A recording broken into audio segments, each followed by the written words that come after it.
I love the grind, but to do this job right, you got to grind.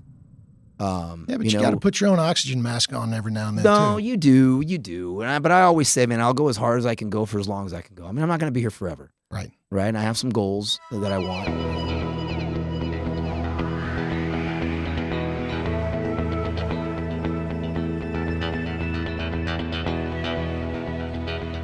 I want to reduce violent crime in the city.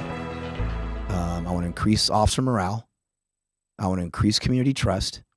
And I want to ensure that when I leave here, that the next chief of police comes from within the city of Dallas, from the Dallas Police Department. I did read that, and I love that.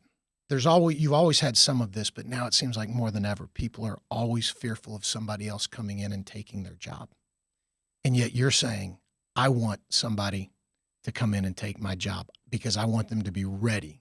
And not only do I want them to be ready, I want to help them get ready.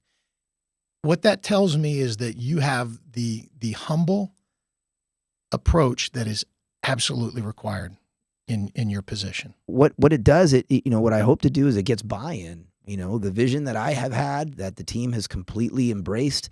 My success is their success. Their success is mine. My hope is to give the keys to a very working car to the next individual from this organization to take it over and take it further than I took it. Well, that's a legacy. That's a legacy. I mean, think about it. If your kids do better than you do, that's what you want for your children, is to do even better than you did. That's legacy. When you get somewhere, you want to make it better than when you got there.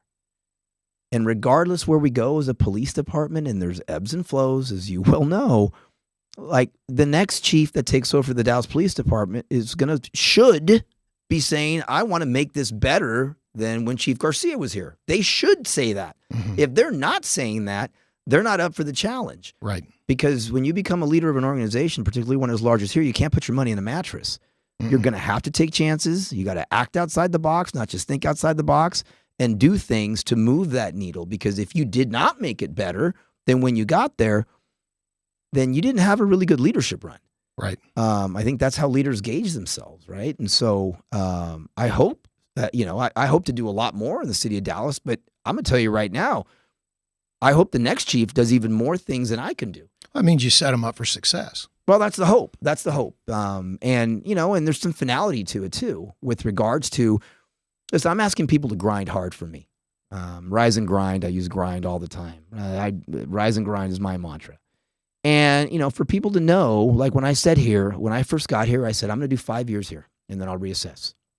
And the importance of that is for your leadership team that maybe either thought someone from inside should have got it, or maybe even themselves got it, or whatever, says, maybe my opportunity will still come.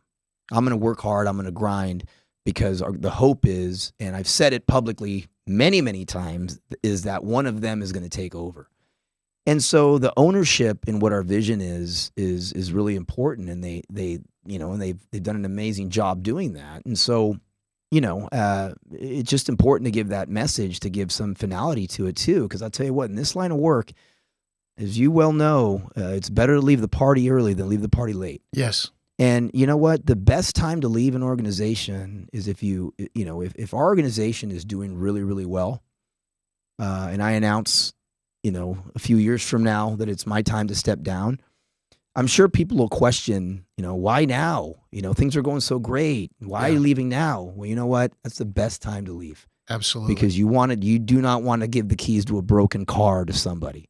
And so that's what my hope is. And I don't say that like as a matter of fact, because truly in my belief that if we can continue to reduce violent crime, if we increase community trust in this police department, and we raise morale in the department, then the decision to not have to go outside to get somewhere should be made easier.